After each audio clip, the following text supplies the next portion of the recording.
A obesidade entre jovens de 18 a 24 anos cresceu 90% em um ano, segundo um levantamento feito pela Universidade Federal de Pelotas.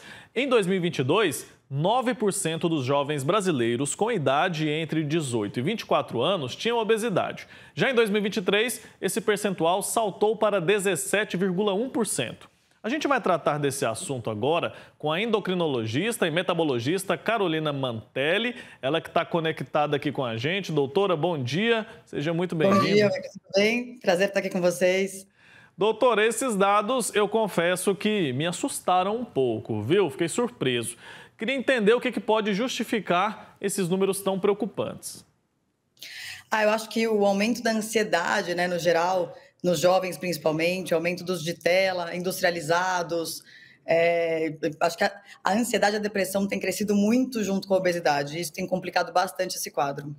Certo, e quais podem ser as consequências disso?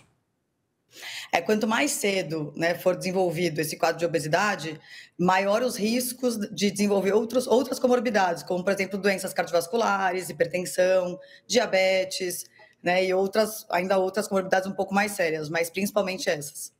E os jovens estão praticando menos exercício? A gente sempre atrela essa realidade à questão da tecnologia, o uso excessivo de telas e tudo mais. Isso de fato, ou até que ponto isso pode ser o grande responsável, o grande vilão quando a gente fala sobre o ganho de peso? Com certeza. Eu acho que o uso de tela tá bastante atrelado a isso. Isso tem distraído bastante os jovens, ocupado mais o tempo, né, dessas crianças, e principalmente o exemplo dos pais em casa, né, também isso atrapalha bastante, porque o exemplo arrasta. Certo. E como que a obesidade ela vai impactar na qualidade de vida dos jovens? Tem também um fator psicológico que precisa ser levado em consideração, né? Muito. Acho que esse é o fator mais importante, porque existe muita distorção da imagem, a depressão, fatores, psicológicos importantes, como a compulsão alimentar. Então isso tem ficado cada vez mais grave e cada vez mais frequente. Certo. Você falou sobre a ansiedade, a gente está tratando aqui especificamente dessa questão psicológica, e eu estou com alguns números aqui, ainda sobre essa pesquisa, né? Que fala assim, ó, os números mostram que nesta mesma faixa etária, portanto de 18 a 24 anos, né? 31 e 32,6% relatam episódio de consumo abusivo de álcool. Então, essas práticas, de fato, são nocivas, né? E tem começado cada vez mais cedo. Sim, cada vez mais cedo. Acho que a pressão da sociedade também tem aumentado bastante. Hoje a gente tem acesso a muita informação.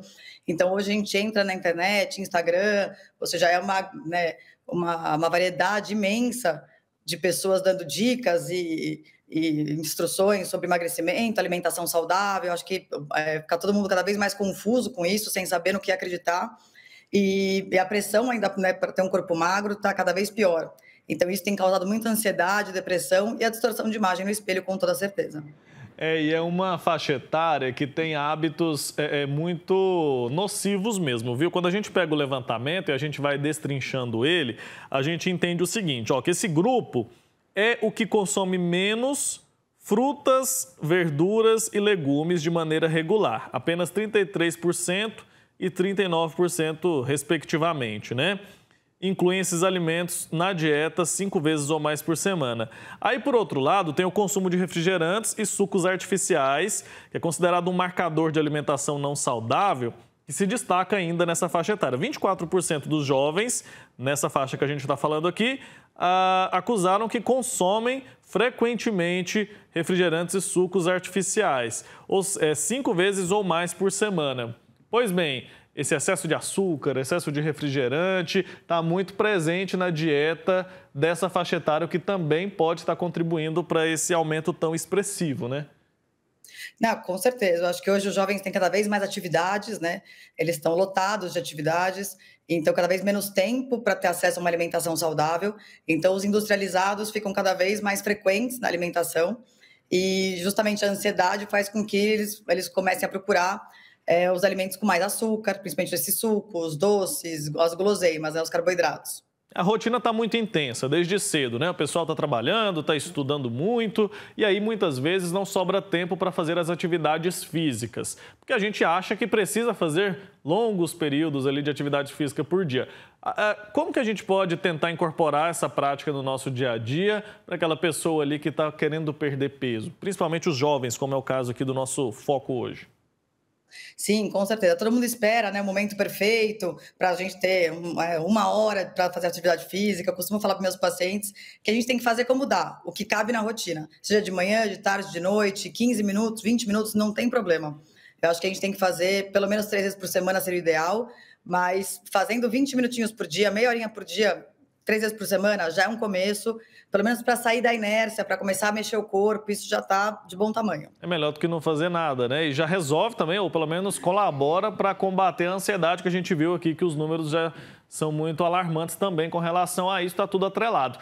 Agora, doutora, se a pessoa está nos acompanhando agora, quer mudar de vida, quer ter uma vida mais saudável, mudar um pouco a questão do peso, sair desse quadro de obesidade que envolve vários outros problemas de saúde, qual que é o primeiro passo que essa pessoa deve tomar para tentar mudar essa realidade?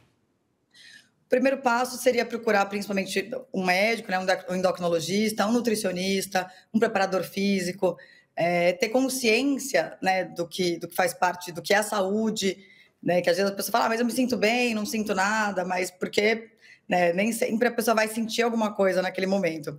Mas é muito importante a gente cuidar da saúde a longo prazo, a prevenção é o melhor caminho, então começar conversando com o seu médico de confiança, com toda certeza é o melhor caminho.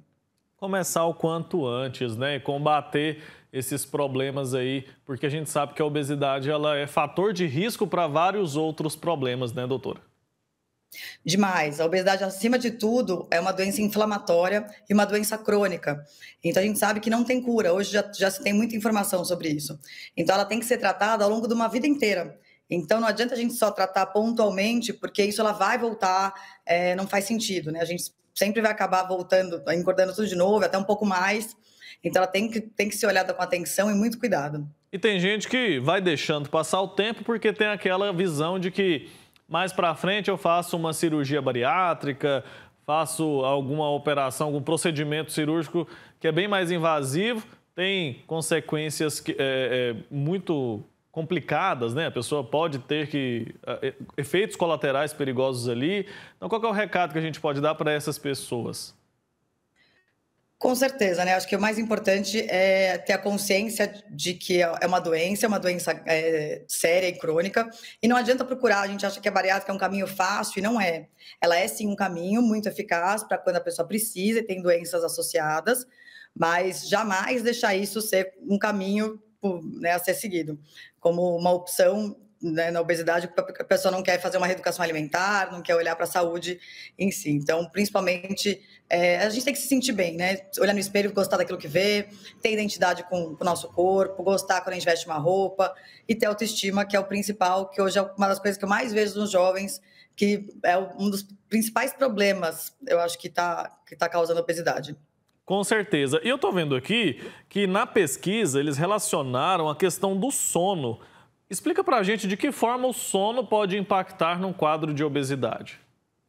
Muito. O sono é extremamente importante, porque é durante o sono que a gente vai produzir, a gente vai fazer os hormônios mais importantes, né, para o nosso corpo, principalmente esses que vão ajudar na obesidade e na ansiedade, principalmente também. Então, se uma pessoa que não dorme bem, ela vai ter, consequentemente, muito mais ansiedade no dia seguinte, fazendo com que ela procure comer muito mais carboidratos, açúcar, para poder repor aquela energia que o corpo não conseguiu repor durante a noite. Então tá feito o alerta aí para você de casa, principalmente jovem, que fica até tarde no celular, não dorme direito, né? Troca o dia pela noite, como dizem os pais por aí, né? É importante tomar cuidado, garantir ali um sono de qualidade, vai também fazer bem para a sua saúde nesse sentido. Quando a gente fala sobre obesidade, a questão da hipertensão também está relacionada. Doutora, obrigado, viu? Até a próxima.